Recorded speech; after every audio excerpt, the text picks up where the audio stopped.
Tash e kupton se pse njerëzit shumica janë të smut për gjinëve.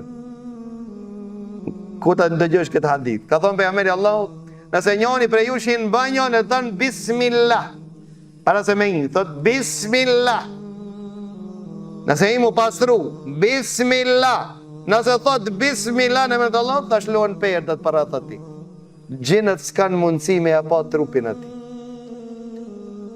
Ndërsa ki ej pishkirin kua. Mrena bashkë me gjinët.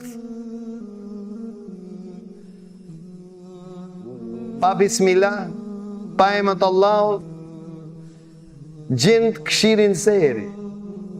Shejtani iblisi vën këshir seri me këtë i cili e fërkon të rupin e ati, a mo gjindë të mrena i hinë ati, për këtë arsye diçka hitë si jam të një vetën, i mirë, ti bollë mirë kanë që të e një, ti Allahun Azza wa Jall nuk je duke ndëgju.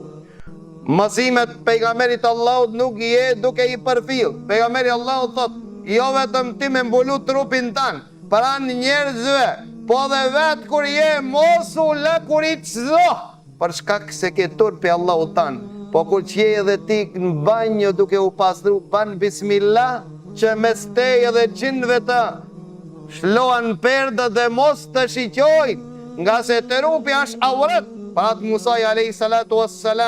ishte njeri turp shumë, dhe kur u pastron të shton të larg.